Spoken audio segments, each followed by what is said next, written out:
Hello everybody and welcome once again. Thank you for joining me on SFF180. This is Mailbag Monday for August the 18th, 2014.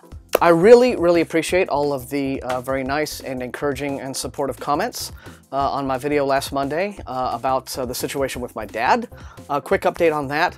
He is recovering slowly. It is going to be a very long, slow process for the recovery. But he is looking better and doing better and being more responsive. But, you know, he's still not a healthy man. It's going to take a while, but at least we're no longer, like, terrified from moment to moment that, you know, he's at death's door or anything dramatic like that. He's very old. He's not in good health, like I said, but he's getting great medical care, and he is slowly but surely pulling himself out of that. So, situation, you know, it is what it is, and I'm just sort of leaving it in the hands of the doctors and everything. But in the meantime, life goes on, and I've got a lot to do back here at the house and in town and all that kind of good stuff, and so I'm back to do some of it. The benefit is, of course, for you guys, this is now going to be a mega mailbag. This is 2 weeks in a row, all dumped together in one episode, so this is going to be a pretty epic episode. So let's not dilly-dally, shall we? Let's get right back into it and see what the publishers have sent. And this is actually something that's really kind of a nice relief, right? After everything that's gone on, you know, to come home to a bounty is pretty exciting. This is from Macmillan, and it's the audiobook of Brian Herbert and Kevin J. Anderson's Hellhole, which is now out. It's 18 hours on 14 CDs. I have already talked about the book here on the mailbag a couple of times. I read the first book in this trilogy, found it entertaining, but a bit on the silly side. But anyway, yep, audiobook is now here for you audiobook fans. Okay, I'm actually really pretty excited about this. This is a book called Thrones and Bones, Frostborn. I actually guess it's Frostborn being the first book in a series titled Thrones and Bones. The author here is Lou Anders, who is the editor-in-chief of the Pyre science fiction line. But this is his first novel, and it looks like a middle grade. But despite that, simply because I like Lou and I like what he's done with Pyre all these years, I'm actually pretty happy to see this. Let's have a look and see what it's all about real quick. So, it's a Viking-inspired fantasy adventure series to appeal to fans of Lloyd Alexander and Rick Riordan. Meet Karn. He is destined to take over the family farm in Norongard. His only problem? He'd rather be playing the board game Thrones and Bones. Well, isn't that just like a gamer? Enter Theana, half-human, half-frost giantess. She's too tall to blend in with other humans, but too short to be taken seriously as a giant. Oh. When family intrigues force Karn and Theana to flee into the wilderness, they have to keep their sense of humor and their wits about them. But survival can be challenging when you're being chased by a 1,500-year-old dragon, Helltopper the Undead Warrior and his undead minions, an evil uncle, wyverns, and an assortment of trolls and giants. So, okay, well, this looks like a lot of fun. And yeah, this is a middle grade. But it's on sale now from Crown. Okay, and speaking of, I kind of thought that I'd already gotten the final copy of this book in. I knew I'd gotten the Ark. But anyway, here it is, Hellhole Inferno, third book in the Hellhole trilogy from Brian Herbert, Kevin J. Anderson. Okay, I'm really quite excited to get this. This is a new book by Peter Watts. And he, as some of you may know, is a very highly thought of hard science fiction writer. This book is a follow-up to a superb novel that he brought out a few years ago called Blindsight. It's called Echopraxia, and let's have a look and see what this is all about. Okay, it's the eve of the 22nd century, a world where the dearly departed send postcards back from heaven, and evangelicals make scientific breakthroughs by speaking in tongues, where genetically engineered vampires solve problems intractable to baseline humans, and soldiers come with zombie switches that shut off self-awareness during combat. And it's all under surveillance by an alien presence that refuses to show itself. In Peter Watts' Echopraxia, Daniel Brooks is a living fossil, a field biologist in a world where biology has turned computational. Let's see. A cat's paw used by terrorists to kill thousands. Taking refuge in the Oregon desert, he's turned his back on a humanity that shatters into strange new subspecies with every heartbeat. Now, he's trapped on a ship bound for the center of the solar system. To his left is a grief-stricken soldier, obsessed by whispered messages from a dead sun. To his right is a pilot, who hasn't yet found the man she's sworn to kill on sight. A vampire and its entourage of zombie bodyguards lurk in the shadows behind. And dead ahead, a handful of rapture-stricken monks takes them all to a meeting with something they will only call The Angels of the Asteroids. Their pilgrimage brings Dan Brooks, the fossil man, face to face with the biggest evolutionary breakpoint since the origin of thought itself. Okay, so as you see, this one just doesn't seem to hold back. This sounds absolutely wild. And if it's like anything I've read by Peter Watts in the past, it will be. So Echopraxia, very exciting. Expect me to fast track this one, guys. And a package from Penguin. Okay, this looks really pretty. It's here from Ace. It's called The Midnight Queen. The author is Sylvia Izzo Hunter. And it is the first book in a new series. And let's just read up on it real quick. Okay, so the series is called Noctis Magicae. In the vein of Susanna Clark's Jonathan Strange and Mr. Norrell, or Naomi Novik's Temeraire series, Ace Books is proud to present The Midnight Queen, first in a brand new series by this debut novelist here. Gray Marshall and his friends from Oxford's Merlin College, a school for magic theory and practice, went out into town around midnight when carelessness and drunk townspeople struck, resulting in a dead student. Suspended from the college that summer, Gray is under the watchful eye of the domineering Professor Calendar, until one afternoon while working in the professor's garden, he meets his daughter. Uh-oh, okay. Sophie Calendar wants nothing more than to be educated in magic, even if being a female student is unheard of in the community. But secretly, against her father and society's wishes, she has spent countless lonely hours studying the ancient volume on the subject. All right, so now with the arrival of lanky, tall, and yet oddly charming Gray, she finally finds someone who can encourage her interest and awaken new ideas and feelings. Between them, they forge a beautiful and touching relationship that sets off a series of events that begin to unravel secrets about one another. So it's historical fantasy, it says, that perfectly blends magic with Regency England and will appeal to fans of fantasy, romance, and historical fiction. So here we are. Very pretty trade paperback edition. Midnight Queen by Sylvia Izzo Hunter from Ace. Okay, this is kind of interesting. It's a new anthology from Joe Fletcher Books. It's called Fairy Tales, and yeah, and at first I thought that they had misspelled fairy, but then I noticed, Fury, it's deliberate. Apparently it's fairy tales, but with a scary edge to them. And it says that it's got new stories in here by people like Neil Gaiman and Garth Nix, so let's read up and see what this is about. Okay, so this comes out September 23rd. It's a fantastical mix of spellbinding retelling of classic stories such as Cinderella, Rapunzel, Hansel and Gretel, and Rumpelstiltskin, blah, blah, blah, along with unsettling tales inspired by other children's classics, all interspersed with the original tales of their inspiration. Okay, so the originals plus, I guess, reimaginings, reboots. These modern masterpieces of the macabre by Neil Gaiman, Garth Nix, Ramsey Campbell, Joanne Harris, Marcus Heitz, John, I think it's Ivida Lindqvist, guy who wrote Let the Right One In, Angela Slatter, Michael Marshall Smith, many, good list of people, and are illustrated by Oscar-winning artist Alan Lee, the Lord of the Rings artist. Okay, so, well, this looks like it could be awfully nice. Fairy Tales from Joe Fletcher Books is out in September. And you have like this little flying demonic looking dude on the end papers there. So there you go. Ooh. Okay, this is a new book out in mass market paperback from the fine folks at Solaris. It's called One Night in Sixes. The author is Ariane Tex Thompson, and it is, as you can see, a bit of a fantasy western hybrid a la Stephen King's Gunslinger, Dark Tower stuff. Appaloosa Elam is a man who knows his place. On a good day, he's content with it.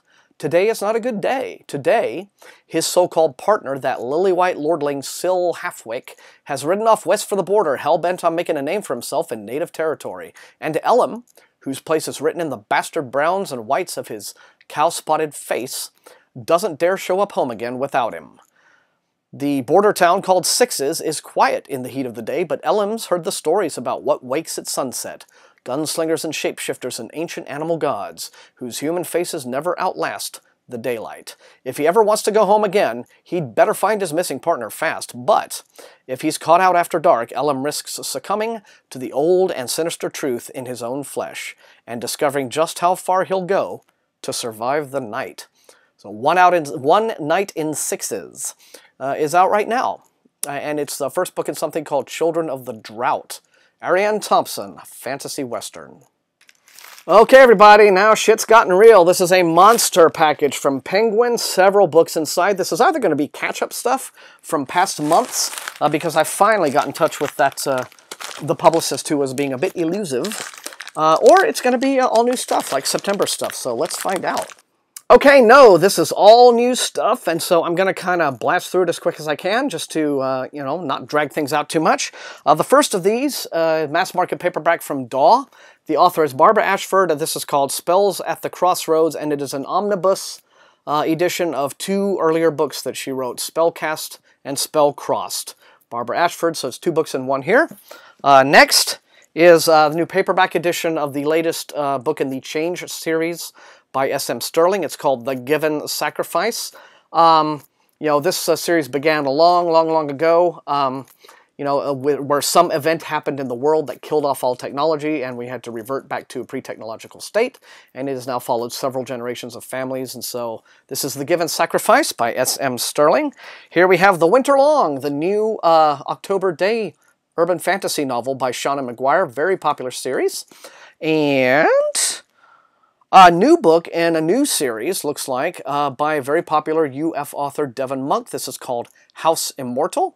Let's see if there's anything else that I can do. She's more than the sum of her parts, it says on the cover, and I can believe it. All right, and finally, this is the second book in a series by Anna Gure, called The Dread Chronicles. This is called Havoc. The first book was called Perdition.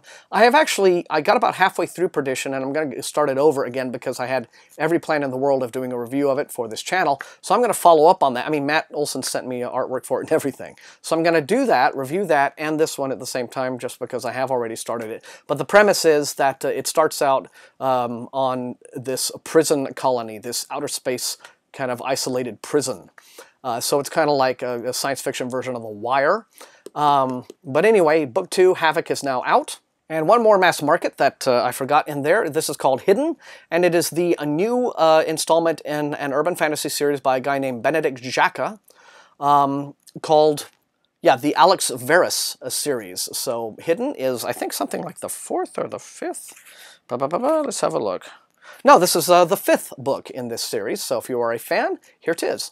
Okay, and here is a hardcover that actually came out a couple of months ago, so I know this is one of the past ones that I requested, but this is Tower Lord, the second book by Anthony Ryan in a series called Raven's Shadow.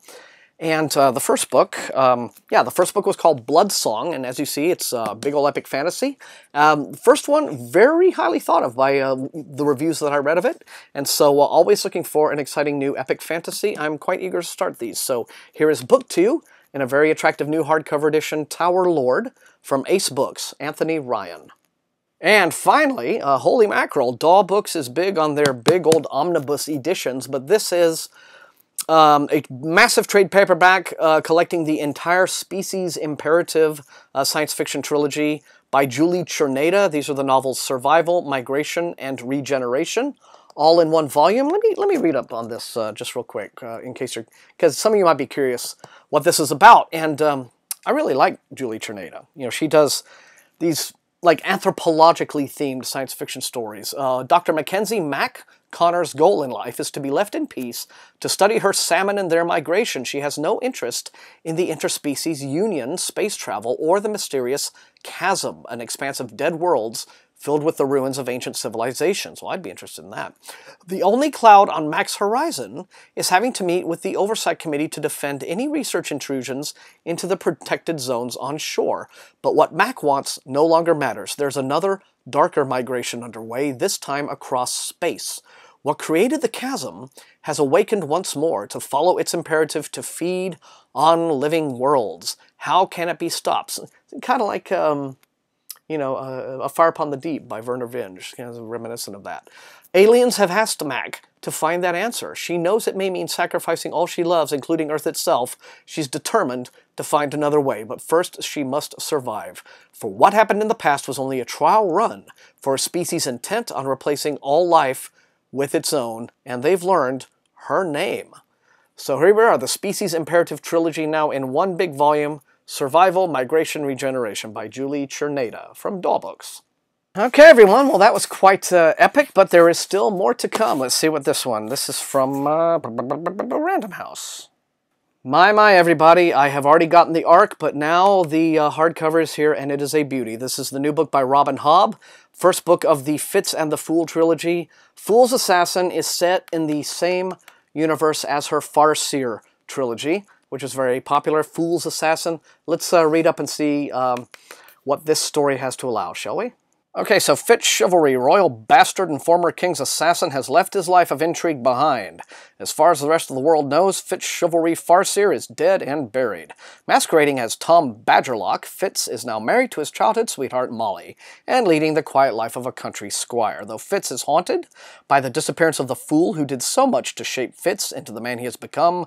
Such private hurts are put aside in the business of daily life, at least until the appearance of menacing, pale-skinned strangers cast a sinister shadow over Fitz's past and his future. Now, to protect his new life, the former assassin must once again take up his old one. So here it is, Fool's Assassin. Sounds like, from the write-up there, it will probably be helpful, or you'll probably get a bit more out of it if you have read the Farseer trilogy, although you can probably start this if you hadn't. But in any event, certainly fans of that trilogy will be eager to snap this up. So here it is, Fool's Assassin from Del Rey.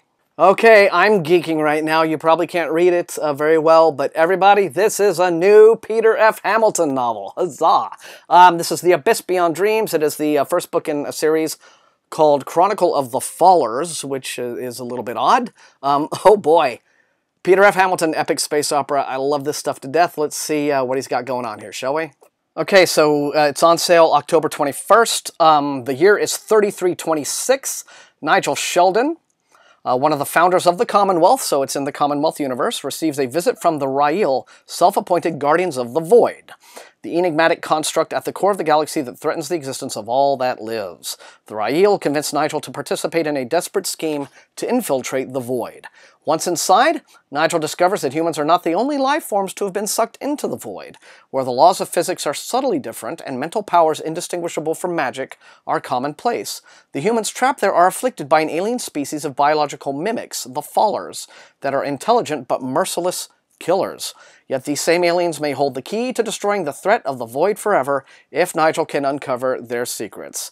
As the Fallers' relentless attacks continue and the fragile human society splinters into civil war, Nigel must uncover the secrets of the Fallers before he is killed by the very people he has come to save. Well, you know, I'm a happy bunny because, you know, I've got a new Peter F. Hamilton book. Everything he writes is, like, pretty massive. Like, this is 616 pages, which is kind of short for him. But, you know, he really just creates a huge and immersive world. And, of course, the Void, you know, was an environment that we saw previously in the Void trilogy. I'm excited. The Abyss Beyond Dreams by Peter F. Hamilton, October 21st. You know, guys, this seems like a pretty good time for a break. Gonna take a quick intermission. I don't know, go use the bathroom or something. Be right back.